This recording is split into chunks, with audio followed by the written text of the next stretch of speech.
D1. I was extremely shy when I was younger and did not have many friends, so I made up different voices to entertain myself. I watched Monty Python when I was little and decided I wanted to be a comedian after seeing the Flying Circus act. When I was 16, my father retired and we moved to California, where I had to finish high school. When I graduated from high school, my fellow students voted me the funniest but the least likely to succeed. After I graduated, I went to the Claremont Men's College, where I took improv, but I soon had to leave and went to the College of Marin. I took acting there, and after a year, I enrolled at Juilliard, where I studied and became good friends with Christopher Reeve.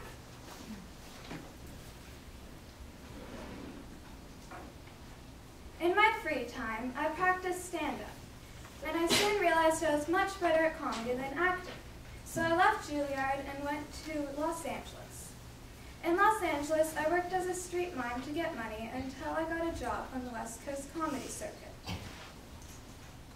In 1977, I won a spot on the Richard Pryor Show. After that, Gary Marshall, creator of Happy Days, was planning an episode that Fonzie would be abducted by aliens. When I auditioned, Marshall told me to sit down. Instead, I sat on my head. Immediately, I got the job because I quote, "He was the only alien who auditioned." In 1979, I got my first Golden Globe for playing Mork, the alien in Happy Days. First in Happy Days, then because it was loved so much, I got my own show called Mork and Mindy. In 1982, I took a break from comedy for acting.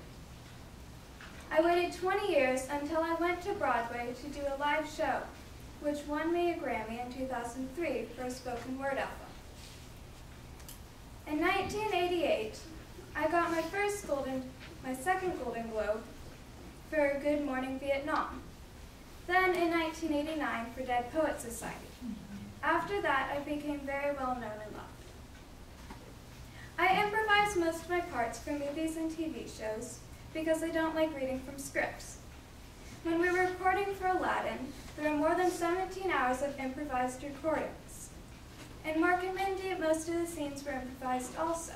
And if you look closely, you can see the sides of the screen shaking because the cameraman was laughing so hard. I did a lot of my free time, including supporting many charities. Some of the most popular ones were UNICEF, Amnesty International, and the Andre Agassi Foundation for Education. One of my favorite things to do in my personal life was cycling. I would train with Lance Armstrong.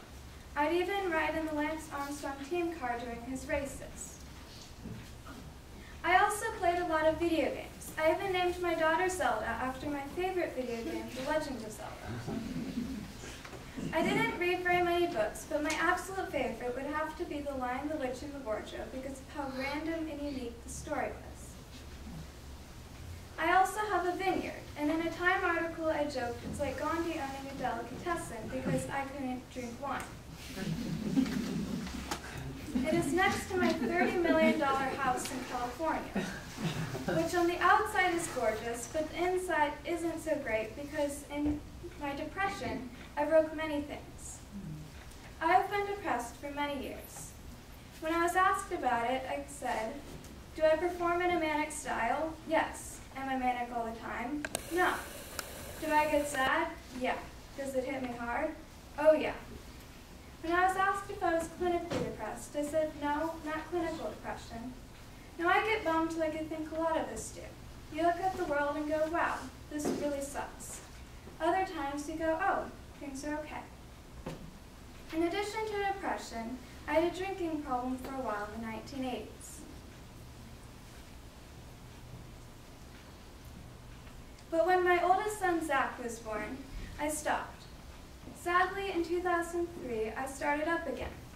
But Mark Maron talked to me on a podcast about how dangerous depression could be when mixed with alcohol, and it got me to stop. On August 11th, 2014, I was 63 years old and had hung myself on my bedroom door with a belt. Only a few days before, I was asked about how I hoped to be welcomed to heaven. And I said, I want God to say to me, there's a seat in the front row for you, referring to a famous concert. After that, I was asked how I hope God would be like. And I said I hope God has a sense of humor. We would get along well. Thank you.